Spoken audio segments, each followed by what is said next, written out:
Stay tuned for Wild Strawberries, the Pine Dogs, John and Mary, and more. It's time for Nickel City Scene.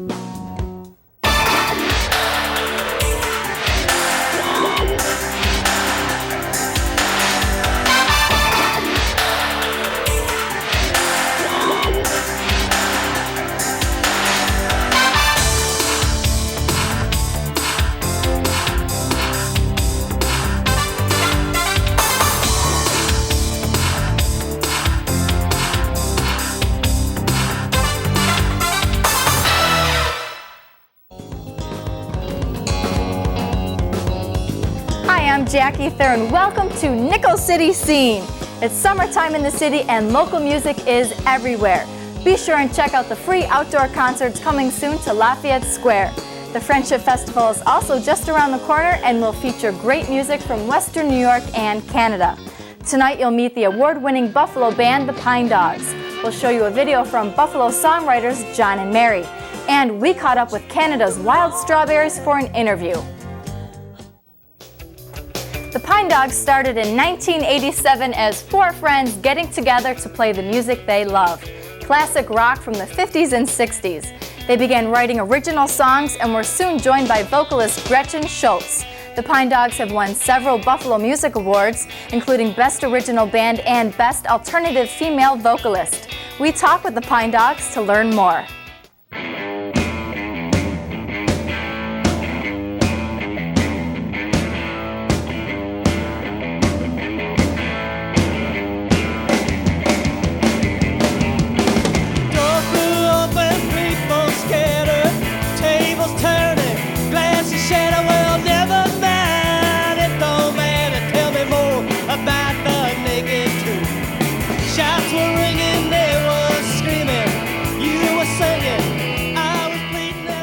The name The Pine Dogs came to me in a dream. Vincent and I were I guess the founding members of the Pine Dogs, and we were in the old Pink Flamingo on Allen Street and shoot and pull, and basically it was a result of drinking too much beer. The name means nothing. You know.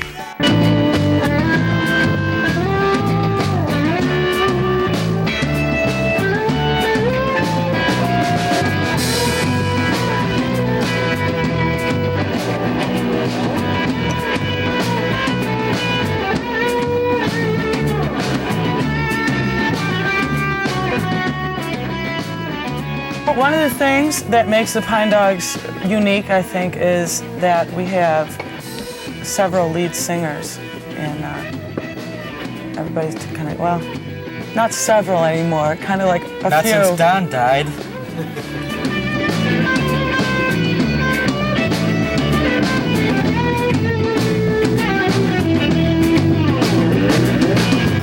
One day a childhood friend of Jim's, a guy named Gerf Morlex from Austin, Texas now, and producer of Lucinda Williams, came up to us and says, you know, you guys should record an album. And we said, well, yeah, you should record us. And so we got that all together and we made an album. It's called Going Away Party. One of the neat things about it is that it got stuck in a used record store in Austin, Texas. And a guy from Sweden named Jurker Emanuelsson had picked up on it simply because he recognized the name Gerf Morlex as the producer. So anyway, we ended up with, on a compilation album, somewhere in Sweden. Our music's being played all over the place. All over Sweden. The Pine Dogs music is all over Sweden. The Naked Truth is on there. Every time I see you coming, baby, I just feel like running.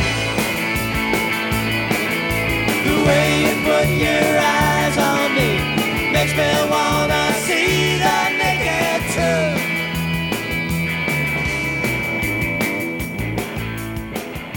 Oh, the new CD. Well, here's the new CD right here, as you can see, mounted securely on our gutter.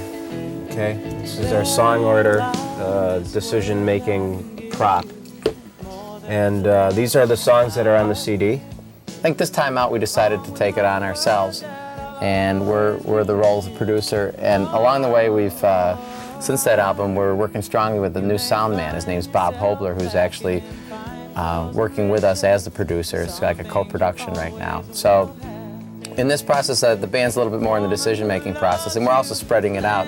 It's been well over a year in the making, and we've tried recording instruments Pine Dogs have tried recording the drums in like Allen Hall at UB. We got some sounds there. We've taken the drums to the studio. I love him because he took my drum seat and he mounted a bass speaker on my drum seat, so he's been my friend ever since. He did this so I can, what we do is we run the bass signal through this speaker while I'm playing, and it you know, kicks you in the ass every time you play. And the reason we've been successful is because we've been able to stay together for 7+ years. That's the success behind any band, is the ability to stay together, as far as I'm concerned. Promise to always love you. The Pine Dogs' last CD, Going Away Party, is available in local record stores. Watch for their brand new CD coming out soon. After taking a year off, the 10,000 Maniacs have returned to the music scene, but without Natalie Merchant. We'll show you their 2 newest members next.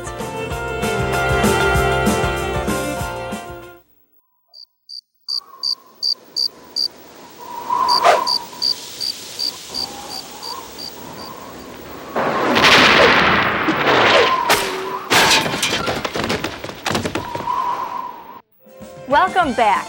John Lombardo and Mary Ramsey have been touring as the folk duo John and Mary for 4 years now. John was one of the founding members of the 10,000 Maniacs, but left the band in 1986. Mary played violin on the Maniacs' last 2 albums and appeared in the Unplugged special on MTV. Today, Mary has replaced Natalie Merchant as lead vocalist, and John has returned to write songs and play guitar for the band. The video is called Red Wooden Beads. It's from the John and Mary album Victory Gardens. Check it out.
Crystal glass, banking ledger overdrawn, a silent prayer as if to make it pass.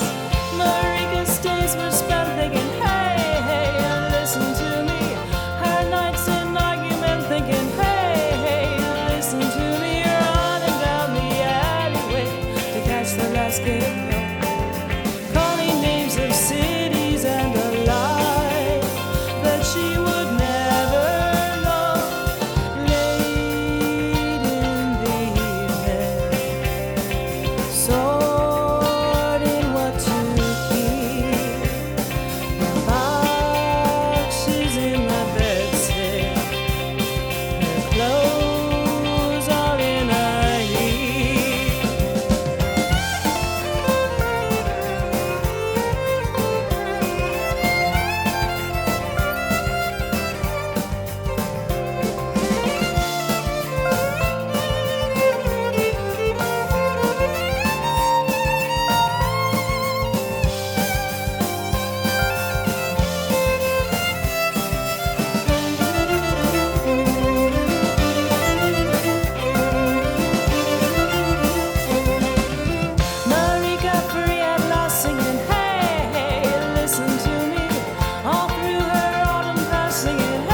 The 10,000 Maniacs are honored in the Buffalo Music Hall of Fame as the most successful group to come out of Western New York.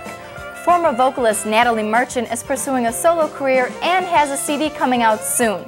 The new 10,000 Maniacs with John and Mary are recording an album in Jamestown right now. They played a sold-out show at the Marquee at the 12th last month. Watch for the new CD in record stores soon. Mark's Music Buzz is next, and then we'll see Shred and Ragan meet with rock legend Van Halen. Stick around.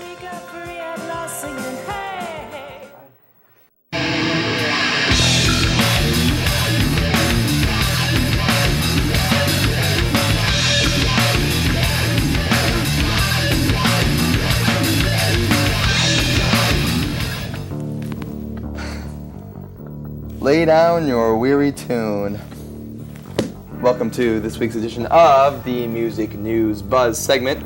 This week, I am holding in my hands the cover artwork from the new CD from Greg Klima and Stone Church called Greatest Hits and Assorted Mood Swings. And who better to talk about the CD than Greg Klima himself. How you doing today, Greg? Doing pretty well. All right. We got the new artwork. Tell us about the CD. Well, the CD will be out hopefully in another month. I have a party lined up for late July for it. It's got a bunch of band arrangements, Stone Church songs, some special arrangements of solo material, and many guest performances by local musicians and stuff. 74 minutes of music. Sounds really cool. But the one thing that really makes your CD stand out is the packaging itself. And tell us a little bit about that. Well, it's the image pack from Univenture. It uses 1/8 the plastic of the traditional jewel box. It's just an attempt to be, environmentally conscious about it. And that definitely is. That's a neat idea. And it also is waste. collapsible, too. So check that out. That's Greatest Hits and Assorted Mood Swings.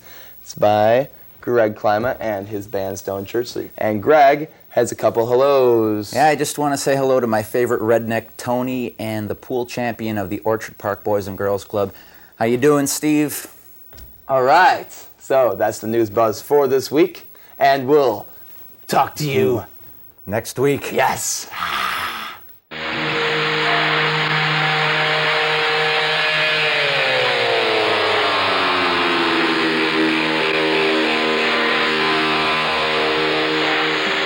How you doing? It's Shred and Ragan here for another edition of the Fox Over Modulated on Nickel City Scene, and today we are with a man who looks just like Alex Van Halen. How you doing, Alex? I'm doing fine. All right, and who's this man over here? Sammy Hagar, everybody. Let's say Sammy Hagar. Holy God. How are you? This is Jeff. You did that well. That's Jeff. Well, who's Jeff?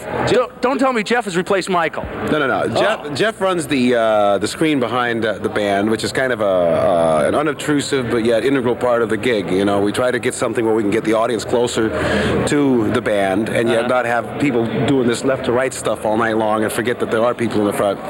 Should we get a little view of what he's talking about here? Can we see this for a second? Here, move over here a second, Alex. You're blocking the main attraction. Take your tapes out. To heck with Van Halen. This is it right here. In fact, Look at what? They're jamming. They're jamming right there. Holy God. And not only that, but it makes the art almost look respectable if you check that out over there. Now, let's bring Jeff back here for a couple of seconds. Shred, any questions for Jeff?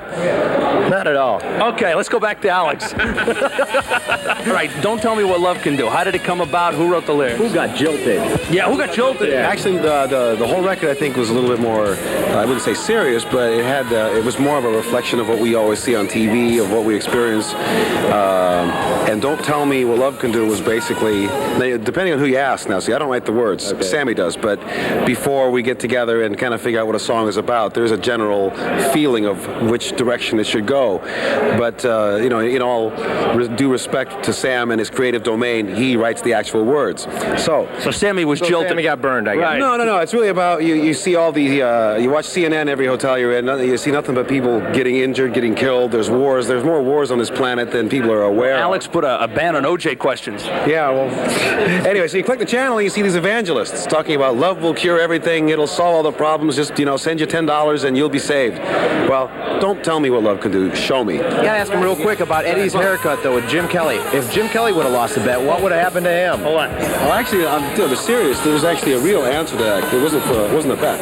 Oh, okay. What happened? At the end of the tour in 1993, a good friend of ours, who also happened to manage the band, passed away. And I'll tell you, it was the cliched scenario of idiot rock band, or so people thought, and all the vultures coming around to try and manipulate things. And we got to a point where we seriously didn't know who was telling us the truth and who was just lying, and there was no way to check. And at the time, we were talking with somebody who shall remain nameless. Ed kind of lost it. He says, excuse me.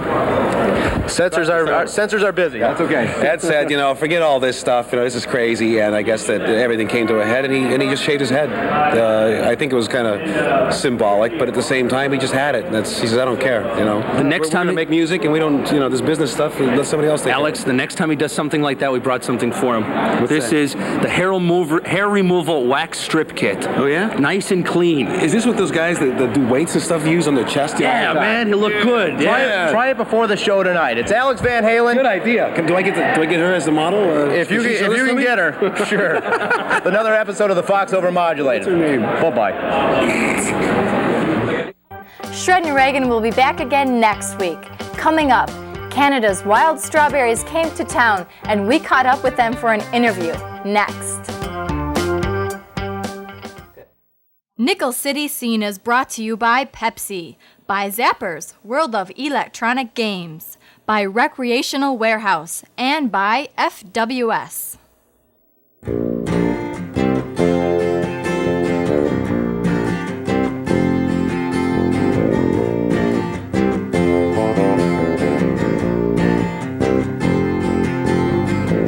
I'm calm and collected, hurtful and neglected.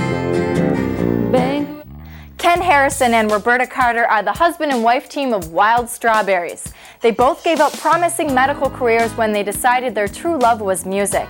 They released independent albums in 1989 and 91. Both were successful. Bet You Think I'm Lonely is their latest CD. They played Network 2 weeks ago with the Buffalo band Johnny Vegas. We talked with Ken and Roberta before the show. Tell the wind to find herself another man. Blow 1,000 kisses to forgotten lovers. Touch me when my thinking turns to circumstance. Hop into my car, we'll drive to California. Who came up with the name Wild Strawberries, and where did it come from? It's sort of a joint effort, I think. Yeah. We made a little cassette in 1989 when we were in school, and we were reading actually the play Wild Strawberries, the screenplay from the movie by Ingmar Bergman. So we thought it was an appropriate name because Ken was in medical school and not that happy with it, and it's about a doctor. The movie's about a doctor at the end of his life, sort of wondering what he's done with his days and his life and stuff. So it's kind of depressing.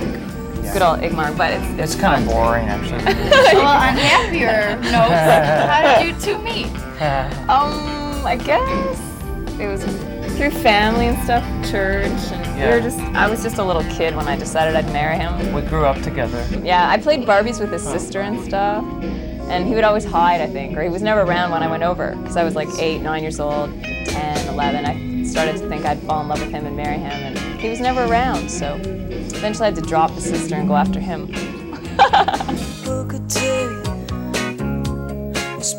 On the radio. What made you decide to pursue a musical career? Well, I'd been writing for a long time and started writing more when I was in medical school because I really hated medical school. So it was a good release, and it's become a very good release. Good way out, yeah. Why did you pursue a medical career? It's sort of a long story. My dad's a doctor. Sort of, you can fill in the rest. Shove it in your Elvis record. You can send your Valentine to your very own life-size Marilyn Monroe. The first recording that he basically talked you into it. You don't want to do it. Yeah, well, it's not that I didn't want to do it. I was really shy and stuff. Ken actually sang half of that first album, and I sang the other half, and it was kind of just eventually we realized that people preferred listening to my voice. I think he's got a great voice, but so the first cassette's really fun for that reason. And sometimes we get fan letters that say we miss Ken's voice. Where did he go? In your video, Bet You Think I'm Lonely, does the hair cutting symbolize anything? Yeah, sort of. I thought about the song, and on one level it's about a girl saying like screw you to a guy who's messed around with her or whatever. And guys are always, I hear guys like, just as I'm walking through life, talking to their girlfriends about not cutting their hair and blah blah blah. I hear stories from people too about that. Not that Ken's ever, he doesn't care what I do with my hair, which is great, but I've heard that.